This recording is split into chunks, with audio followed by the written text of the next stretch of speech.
জীবন এখানে সংগ্রামের সমার্থক। ভূমিতে বীজ বপন করা থেকে ফসল ঘরে তোলার প্রতিটি ধাপেই লুকিয়ে থাকে অনিশ্চয়তা। পহেলা বৈশাখ এসব কৃষকের কাছে অন্য আর কয়েকটি সাধারণ দিনের মতোই। তবে এবারের গল্পটা ভিন্ন।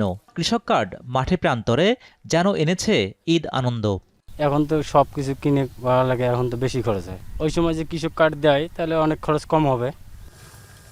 সরকারের হিসেবে কৃষকদের ভাগ করা হয়েছে 5টি ক্যাটাগরিতে। 5% কম জমির মালিক হলে ভূমিহীন, 5 থেকে 49% মালিক হলে প্রান্তিক, আর 50 থেকে 249% জমির মালিককে ক্ষুদ্র কৃষক হিসেবে চিহ্নিত করেছে সরকার। শুরুতে এই 3 শ্রেণীর কৃষককে কার্ডের আওতায় আনা হলেও ধাপে ধাপে সব কৃষককেই দেওয়া হবে কার্ড। মৎস্যজীবী, প্রাণিসম্পদ খামারি এবং লবণ চাষিরাও যুক্ত হবে এই প্ল্যাটফর্মে। কৃষক কার্ডের মাধ্যমে কেউ কেউ পাবেন মাসিক 2,500 টাকার ভাতা, কেউ পাবেন ভর্তুকিযুক্ত সার ও কৃষি উপকরণ। মিলবে কৃষি ঋণসহ 10টি সুবিধা।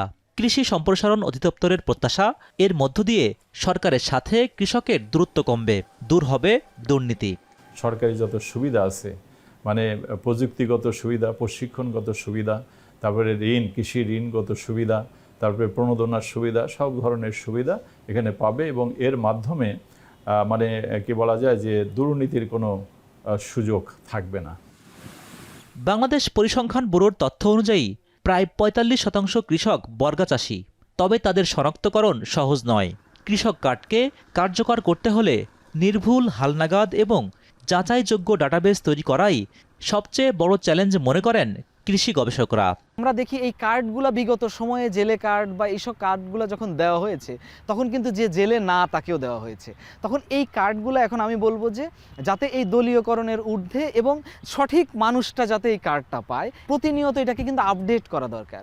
কারণ কি, যারা জেলে আছে, যারা কৃষক আছে, তারা কিন্তু প্রতিনিয়ত তাদের পেশা চেঞ্জ করে। এই কার্ডে মৎস্যজীবী ও গবাদি পশুপালনকারীদের অন্তর্ভুক্ত করায় কৃষি ব্যবস্থা এবং সামাজিক সুরক্ষা জোরদার হবে বলেও মনে করেন তিনি। হোসেন জাহিদ, এখন, ঢাকা।